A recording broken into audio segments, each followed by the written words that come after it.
बिस्मिल्लाहिर्रहमानिर्रहीम। हमारा आज का टॉपिक है the need for documented policies and procedure for procurement.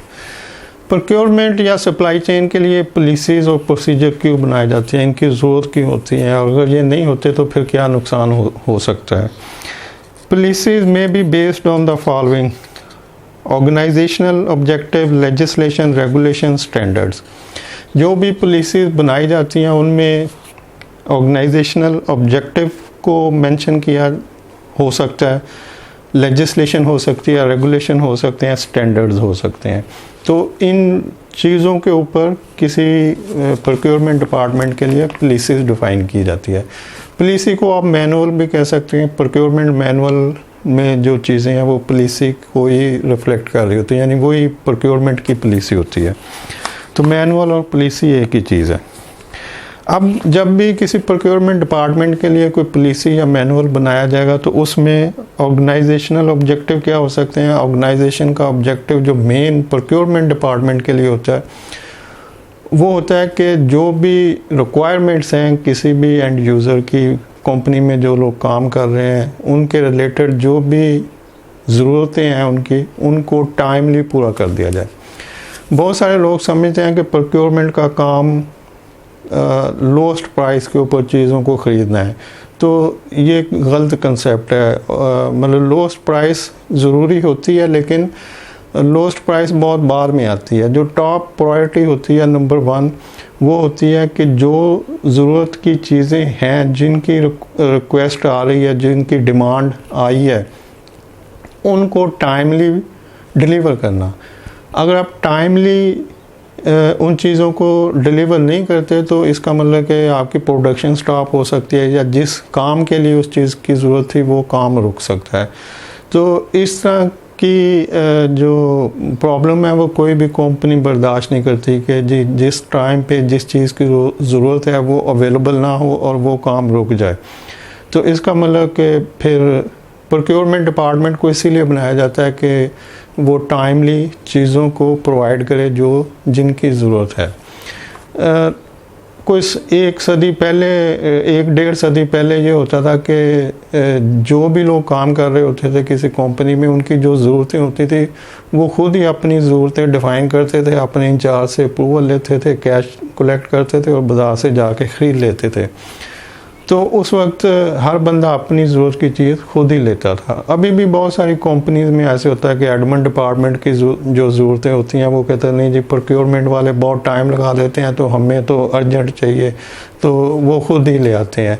फिर बाकी कोई डिपार्टमेंट और आ गया, कोई सेल मार्केटिंग है, अभी उनका कलर प्रिंटर का टोनर ख़त्म हो गया तो वो प्रोक्योरमेंट को रिक्वेस्ट देंगे, फिर प्रोक्योरमेंट कोटेशन लेगा, फिर उस पर सप्लाई होगी। वो कहते हैं जी हमारी तो प्रेजेंटेशन है कस्टमर के साथ, हमें तो अभी टोनर चाहिए। वो अपना बंदा भिजवाते हैं, टोनर ख़रीदते हैं और अपना काम चला लेते हैं। और रीज़न इन सब के पीछे यही होती है कि जी प्रोक्योरमेंट वाले डिले करते हैं, टाइम बहुत लेते हैं और उसमें हमारे पास इतना टाइम नहीं है, हमारी अर्जेंट रिक्वायरमेंट है। तो इट मीन्स कि जो टॉप प्रायोरिटी है प्रोक्योरमेंट वालों की, जो ऑब्जेक्टिव ऑर्गेनाइजेशनल जब भी प्रोक्योरमेंट डिपार्टमेंट को बनाती है तो उसमें टॉप प्रायोरिटी होती है कि प्रोक्योरमेंट डिपार्टमेंट जो भी नीड्स हैं उनको उस टाइम के ऊपर पूरा करते जो उन्होंने टाइम मेंशन किया हुआ है कि हमें ये चीज़ कल चाहिए तो कल अवेलेबल होनी चाहिए, हमें चीज़ 1 हफ्ते में चाहिए तो 1 हफ्ते में अवेलेबल होनी चाहिए। तो ये ऑर्गेनाइजेशनल ऑब्जेक्टिव का फर्स्ट प्रायोरिटी होगी। उसके बाद फिर सेकंड प्रायोरिटी में क्वालिटी आती है कि जो भी चीज़ें खरीदी जा रही हैं उनकी क्वालिटी वो होनी चाहिए जो एंड यूज़र को चाहिए, ना उससे कम होनी चाहिए ना उससे ज़्यादा होनी चाहिए। तो एग्जैक्ट वो चीज़ चाहिए जो एंड यूज़र अपनी डिमांड में लिख रहा है, स्पेसिफिकेशन में लिख रहा है कि जी मुझे इस स्पेसिफिकेशन की ये चीज़ चाहिए, तो उससे मैच करनी चाहिए। तो नंबर 2 क्वालिटी होती है कि क्वालिटी एग्जैक्टली वो होनी चाहिए जो आपकी रिक्वायरमेंट है। और फिर उसके बाद प्राइस आती है कि प्राइस कम्पिटिटिव होनी चाहिए, लोअर साइड के ऊपर होनी चाहिए, नेगोशिएबल होनी चाहिए कि आपने उसको मैक्सिमम साइड पे, लोअर साइड पे रखते हुए नेगोशिएट किया। फिर नंबर 3 पे प्राइस आती है, और फिर 4, 5, 6, 8, 10 तक जब जितने भी आगे आप जा सकते हैं उनमें डिफरेंट चीज़ें आ जाती हैं कि वेंडर की सप्लाई टाइमली हो जाए, उसके डॉक्यूमेंटेशन प्रॉपर एरर फ्री होने चाहिए, इस तरह की चीज़ें फिर आ जाती हैं। लेकिन जो टॉप प्रायोरिटी होगी, ऑर्गेनाइजेशनल ऑब्जेक्टिव जो होंगे पॉलिसी बनाते हुए, प्रोक्योरमेंट की पॉलिसी में जो ऑर्गेनाइजेशनल ऑब्जेक्टिव होंगे वो नंबर 1 टाइमली सप्लाईज का आना, नंबर 2 क्वालिटी वो जो कि एंड यूज़र की रिक्वायरमेंट है, नंबर 3 प्राइस, और नंबर फिर 4 सप्लाई और डॉक्यूमेंटेशन और डिफरेंट चीज़ें आ जाएंगी। तो इस तरह से जब भी पॉलिसी बनाई जाएगी उसमें जो ऑर्गेनाइजेशनल ऑब्जेक्टिव होंगे उनमें ये चीज़ें आ जाएंगी। नंबर 2 है लेजिस्लेशन। लेजिस्लेशन होता है कि कुछ लॉ बनाना, कानून बना देना, कुछ चीज़ों को कानून क्या होता है कि जिसके ऊपर पनिशमेंट हो सके कि अगर आपने इसको इस तरह से नहीं किया तो ये इसकी ये पनिशमेंट हो सकती है। जैसे अगर आपने फ्रॉड किया तो आप जॉब से जा सकते हैं, ये पनिशमेंट है, तो फ्रॉड करेंगे तो पनिशमेंट होगी। तो ये लॉ बन जाएगा कि किसी भी करप्ट आदमी को आप प्रोक्योरमेंट में नहीं रख सकते। तो इस तरह से कुछ चीज़ों को लेजिस्लेशन में लाया जाएगा, यानी पॉलिसी के अंदर कुछ लॉ होंगे जिनको, और प्रोक्योरमेंट में क्या लेजिस्लेशन हो सकती है कि प्रोक्योरमेंट जैसे साइनिंग अथॉरिटी को आप समझ लें कि ये लेजिस्लेशन है कि परचेज ऑर्डर को कौन साइन करेगा, अप्रूवल कौन देगा प्रोक्योरमेंट की, जो कंपैरिजन बन रहा है प्राइस का उसकी अप्रूवल कौन देगा।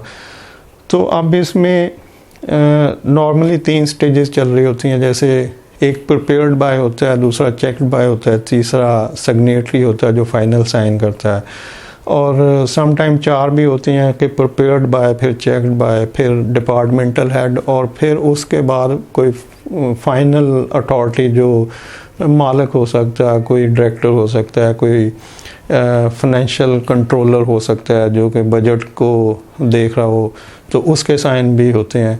तो इस तरह से 4 भी हो सकते हैं। तो ये लेजिस्लेशन में डिफ़ाइन किया जाएगा कि आपकी सिग्नेटरी का, यानी ये 1 एग्जांपल है, आपको इस तरह से और भी चीज़ें हो सकती हैं कि किस तरह से आपकी हायरार्की चलेगी सिग्नेटरी की जिन्होंने अप्रूव करना है। और अप्रूवल में फिर ये भी हो सकता है कि जो लोग अप्रूव कर रहे हैं, फाइनल अप्रूवल दे रहे हैं, तो उनकी सेकंड लाइन में कौन होंगे। अगर वो लोग छुट्टी पे हैं या किसी और वजह से नहीं आ रहे तो फिर कौन लोग उसको अप्रूव करेंगे। तो फिर सेकंड लाइन में भी एक हायरार्की होती है कि अगर ये बंदा जो फाइनल अथॉरिटी है साइन करने को, ये छुट्टी के ऊपर है, तो फिर ये बंदा साइन करेगा। तो ये लेजिस्लेशन है। इससे ये भी जब पॉलिसी बनाई जाएगी तो उसमें चीज़ें डिफ़ाइन होंगी कि प्रोक्योरमेंट में जो प्रोसेस होगा अप्रूवल का वो इस तरह से चलेगा। नंबर 3 रेगुलेशन हो सकते हैं पॉलिसी के अंदर। रेगुलेशन होते हैं कि आपने किस तरह से लॉ को रेगुलेट करना है, यानी कि जो लॉ आपने, जो लेजिस्लेशन आपने की हुई है उसको आपने रन कैसे करना है, उसको मॉनिटर कैसे करना है, उसको चलाना कैसे है। तो ये रेगुलेशन है। रेगुलेशन मीन कि किस तरह से रेगुलेट करना है अपनी चीज़ों को। तो अब जो आपने लेजिस्लेशन की होगी पॉलिसी के अंदर, उसकी रेगुलेशन फिर फॉर एग्जांपल जैसे ऑडिट डिपार्टमेंट होता है तो वो आपकी रेगुलेशन हो सकती है कि जो भी प्रोसेस हो रहा है प्रोक्योरमेंट का, तो ये एक डिपार्टमेंट होगा जिसको ऑडिट डिपार्टमेंट कहा जाता है, या अकाउंट्स डिपार्टमेंट हो सकता है। समटाइम 2 डिफरेंट डिपार्टमेंट होते हैं, ऑडिट अलहदा होता है, अकाउंट्स पेमेंट के लिए अलहदा होता है, और फिनांस अलहदा होता है। तो उनमें से ऑडिट वाले ऑडिट करेंगे, अकाउंट्स वाले पेमेंट प्रोसेस करेंगे, फिनांस वाले पे कर देंगे।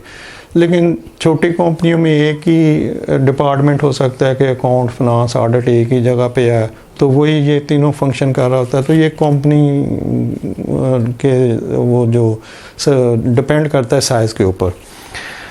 तो रेगुलेशन में ऑडिट आ जाएगा कि वो आपको रेगुलेट करेगा कि जो प्रोसेस हो रहे हैं वो किस तरह से हो रहे हैं, ठीक हो रहे हैं या गलत हो रहे हैं, और उनमें अगर गलत हो रहे हैं तो इसको किस तरह से एनफोर्समेंट करनी, लॉज को किस तरह से ओबे करवाना है।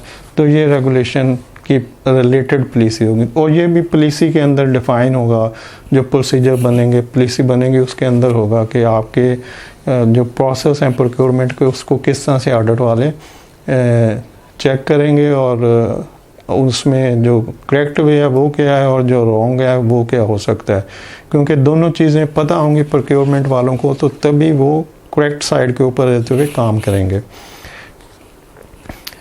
करेक्ट और रॉन्ग को थोड़ा और बता देता हूँ कि इसमें लाजमी नहीं कि कोई फ्रॉड ही हो रहा हो, करप्शन ही हो रही हो। इसमें डॉक्यूमेंटेशन की एरर भी हो सकती है कि जी रिक्विजिशन आई है, रिक्विजिशन के ऊपर आपने बस कंपैरिजन का पेपर लगाया और कोटेशनें नीचे नहीं लगाई, पीओ बनाया, पेमेंट करवा दी।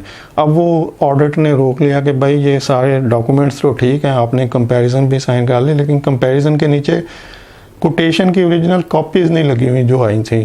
तो अब वो बंदा प्रोक्योरमेंट वाला कहेगा वो सर सॉरी मैं भूल गया, वो शायद स्लिप हो गया पेपर या कुछ हो गया, तो मैं इनको दोबारा लगा देता हूँ। तो इट मीन्स कि जो पॉलिसी में लेजिस्लेशन थी डॉक्यूमेंट्स कंपाइल करने की कि पेमेंट के लिए ये पेपर जाएंगे, तो वो फॉलो नहीं हो रहे, तो ऑडिट उसको रोक लेगा। अब इसमें करप्शन कोई नहीं है, लेकिन डॉक्यूमेंट्स का एरर है, इनकरेक्ट डॉक्यूमेंट्स जा रहे हैं। तो इस तरह की और बहुत सारी चीज़ें होती हैं। मतलब ये नहीं होता कि ऑडिट सिर्फ करप्शन पकड़ने के लिए बैठा होता है। ऑडिट इसलिए होता है कि जो डॉक्यूमेंट्स पेमेंट के लिए जा रहे हैं वो डॉक्यूमेंट्स एक्यूरेट हों, उनमें जो एंट्रीज हो रही हैं उनकी कैलकुलेशन प्रॉपर एक्यूरेसी मतलब एक्यूरेट हो। जो सप्लायर की इनवॉइस है उसमें कुछ और रेट लिखे हुए हैं, क्वांटिटी लिखी हुई है, जीआरएन के ऊपर कुछ और लिखी हुई है, पीओ के ऊपर कुछ और थी, मैच नहीं हो रहा। तो ये सब चीज़ों को मैच करना और उनको चेक करना ऑडिट के व्यू पॉइंट से ये उनका काम होता है। और मकसद होता है कि जो प्रेस्क्राइब फॉर्मेट है, जो पॉलिसी में डिफ़ाइन है चीज़ें, क्या उन चीज़ों को प्रोक्योरमेंट वाले फॉलो कर रहे हैं। तो इन चीज़ों को चेक करने का मतलब अगर ठीक चल रही हैं तो ऑडिट वाले उसको क्लियर करके पेमेंट करवा देंगे, अदरवाइज़ उसको वापस कर देंगे कि इसकी पेमेंट नहीं हो सकती, डॉक्यूमेंट्स रॉन्ग है। अच्छा, उसके बाद है स्टैंडर्ड। स्टैंडर्ड कोई साइड के ऊपर एक मतलब पैरेलल एक मैचिंग के लिए आपने रखा होता है कि जी ये स्टैंडर्ड है और इस स्टैंडर्ड के अकॉर्डिंगली हम पैरेलल काम कर रहे हैं। जैसे जो पब्लिक प्रोक्योरमेंट की एजेंसीज होती हैं जहाँ पे पब्लिक प्रोक्योरमेंट पीपीआरए के रूल्स के अकॉर्डिंगली हो रही होती है, तो जो पीपीआरए का स्टैंडर्ड है ये पाकिस्तान में बेस्ट स्टैंडर्ड है कि जो भी प्रोक्योरमेंट होती है, अभी तो ये गवर्नमेंट डिपार्टमेंट में होती है कि जो भी गवर्नमेंट डिपार्टमेंट की प्रोक्योरमेंट है वो पीपीआरए के रूल्स के अकॉर्डिंगली होती है। लेकिन जो कमर्शियल ऑर्गेनाइजेशन होती हैं वो भी उसी स्टैंडर्ड को, क्योंकि पाकिस्तान में यही एक स्टैंडर्ड अवेलेबल है, तो वो उसी को फॉलो करते हुए अपनी पॉलिसी बनाती हैं।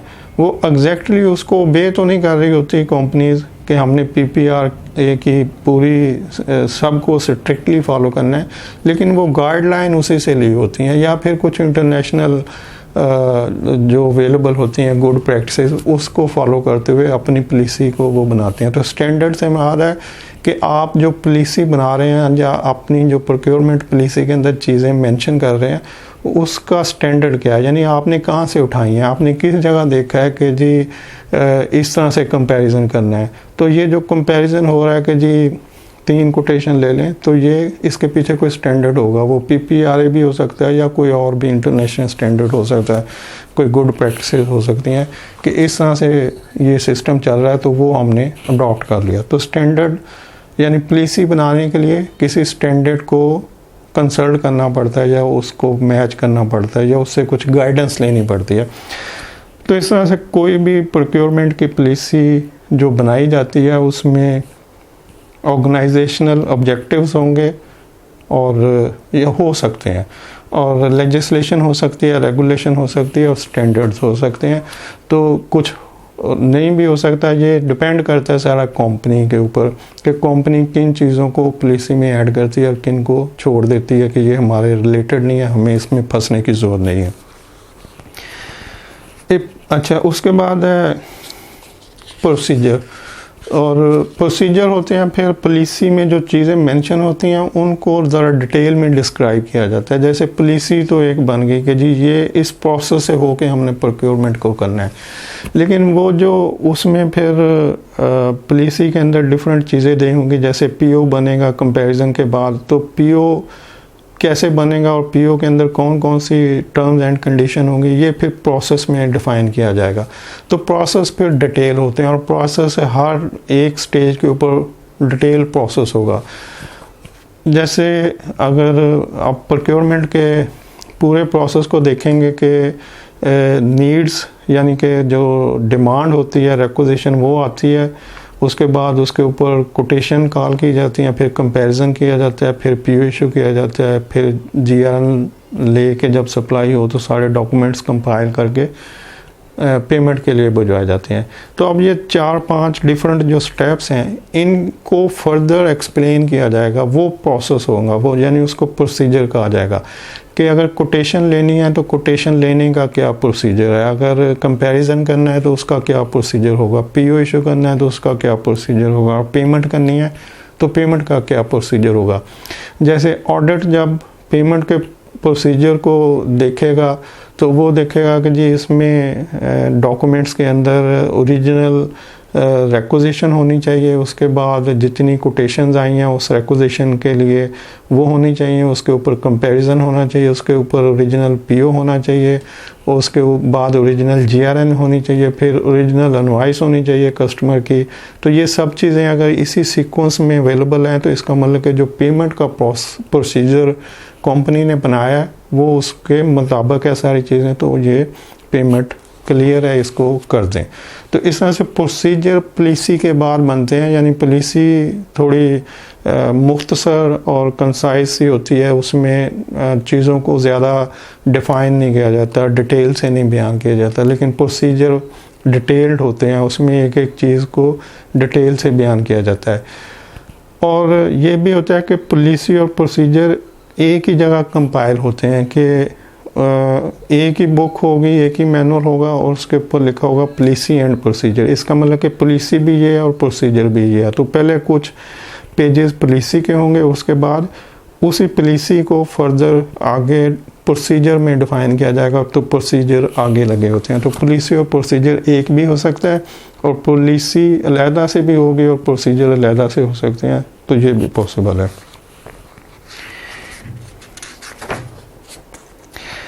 अच्छा, अब ये देखते हैं कि बहुत सारी कंपनियों में पॉलिसी प्रोसीजर नहीं होते, या कह लें कि वो डॉक्यूमेंटेड डिपार्टमेंट्स नहीं होते।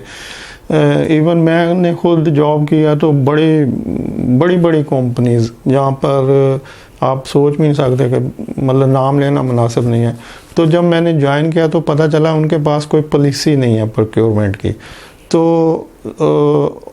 और वो इंटरेस्टेड थे कि जी, और मेरे इंटरव्यू में जब मैंने और आप भी, बल्कि मैं आपको भी सजेस्ट करूँगा कि अपने सीवी में ये ज़रूर लिखें कि अगर आपकी कैपेबिलिटी है पॉलिसी और प्रोसीजर बनाने की तो उसमें मेंशन करें। तो मैं मेंशन करता था, तो मुझे एक कंपनी में जॉब मिली तो मैंने सीवी में लिखा हुआ था, तो उन्होंने मुझे प्रायोरिटी पे ना प्रेफरेंस दी और मुझे कॉल किया, और इंटरव्यू में उन्होंने मुझसे सारा फोकस उनका पॉलिसी और प्रोसीजर के ऊपर रहा, और वो ये डिमांड कर रहे थे कि आप हमें प्रोक्योरमेंट की पॉलिसी पहले बना के देंगे ताकि हमें पता हो कि हमने जो काम करना है तो इस पॉलिसी और प्रोसीजर के हिसाब से करना है। तो मैंने चूँकि उससे पहले एक यूनिवर्सिटी में ये सब काम किया हुआ था, तो इसलिए मैं तो कॉम्पिटेंट था और मैंने अपने सीवी में भी लिखा था। तो उन्होंने मुझे फिर सिर्फ इस एक रीज़न की वजह से कि आप हमारे लिए ये प्रोसीजर सारे बनाएंगे, प्रोक्योरमेंट के पॉलिसी बनाएंगे, तो हम आपको जॉब देते हैं। तो ये भी एक प्रेफरेंस होती है कि आप अगर अपने सीवी में अगर आपकी कैपेबिलिटी इस तरह की है। लेकिन अगर पॉलिसी नहीं होती, जैसे वो कंपनी थी इससे पहले वो जो काम कर रही थी प्रोक्योरमेंट, तो वहाँ पे फिर जनरल जो गुड प्रैक्टिसेस होती हैं, जो मार्केट की गुड प्रैक्टिसेस होती हैं, वो इम्प्लीमेंट हो रही होती हैं, और वो ऑलमोस्ट वो गुड प्रैक्टिसेस को ही फिर राइटिंग में ला के पॉलिसी बनाया जाता है। तो अगर कहीं पे पॉलिसी और प्रोसीजर नहीं बने होते तो भी वहाँ पे गुड प्रैक्टिसेस इम्प्लीमेंट हो रही होती हैं। अगर पॉलिसी और प्रोसीजर नहीं है तो इसका ये मतलब नहीं कि वहाँ पे कोई करप्शन हुई और वो कहेंगे जी हमारे पास तो पॉलिसी नहीं है तो इस करप्शन को छोड़ दें, तो ऐसे नहीं होगा। वहाँ पे भी करप्शन को उसी तरह से हैंडल किया जाएगा जैसे पॉलिसी और प्रोसीजर वाली कंपनी में होगा। और पेमेंट का प्रोसेस वहाँ पे भी वही होगा जो कि पॉलिसी और प्रोसीजर वाले के ऊपर होगा। ऑडिटर उसी तरह से उस कंपनी को भी चेक कर रहे होंगे जहाँ पे पॉलिसी और प्रोसीजर नहीं है, जैसे कि वो पॉलिसी और प्रोसीजर वाले